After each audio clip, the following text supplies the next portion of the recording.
We turn now to another political race that is heating up. The battle for Kentucky's Democratic Senate nomination. The winner will face off against Senate Majority Leader Mitch McConnell, who's won that seat in every single election since 1984. Joining us now is a candidate who recently won the endorsement of Senator Bernie Sanders, Representative AOC, and two of Kentucky's most widely circulated newspapers, Kentucky State Representative Charles Booker. Thanks so much for joining us. Of course. Thank you for having me. So I want to start with your recent endorsements by your party's leading progressives. Your opponent, Amy McGrath, a retired Marine fighter pilot, is supported by the National Democratic Party, the establishment, if you will. Which endorsements would you say carry the most weight in your community at this moment? Well, to be honest with you, the momentum we're building on the ground, this movement that's people-powered, is really being bolstered by the support in Kentucky from folks that you wouldn't typically expect to go against the big money candidate. And so having the Herald Leader and the Courier Journal, the two big anchor institutions for journalism in our Commonwealth, endorse, and all of Democratic leadership in the House, as well as labor, has really meant a whole lot, because it's making it clear this is about Kentuckians.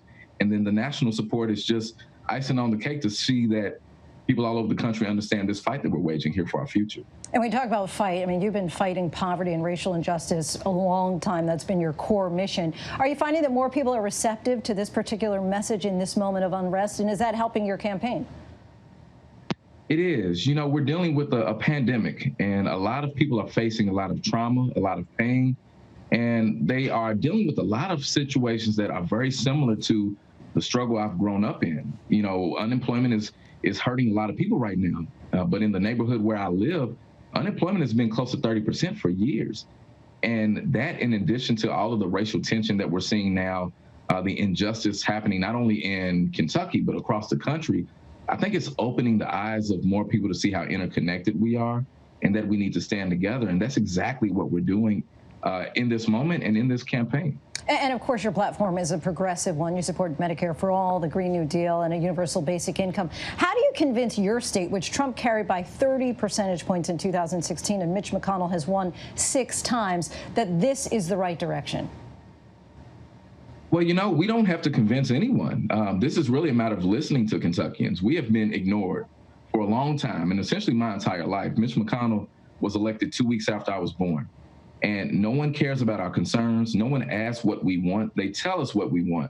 And when you sit down and listen to people in Kentucky, I'm in Eastern Kentucky right now, and when you talk to miners, they want to do other things. They know those coal jobs are leaving. They want their livelihood, and they're excited about the idea of a Green New Deal that would mean clean water, sustainable energy, more good-paying jobs, better infrastructure. So it's really about peeling the politics back. And, my message is very populist, which speaks to a lot of folks from all different walks and various ideological and political spectrum, because poverty is pervasive. And when you speak to that struggle, because I've lived it, we're able to build a new type of movement of regular folks that realize we can't play politics anymore. But you see how divided Washington is. So do you think that these progressive proposals would ever get through Congress? Well, we are dealing with divided times. We got to be clear about that. And, we know it well here in Kentucky. I'm in the state legislature. We had our own mini Donald Trump and Matt Bevin, the last governor, till we got rid of him.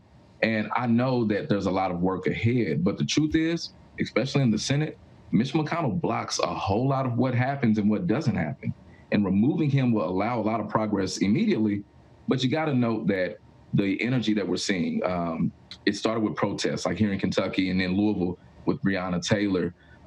Cries for justice have evolved into conversations about structural change, and people are rising up all over the country. And so I'm going to Washington with a big coalition that will not accept the status quo. So we're going to get a lot of work done in short order there.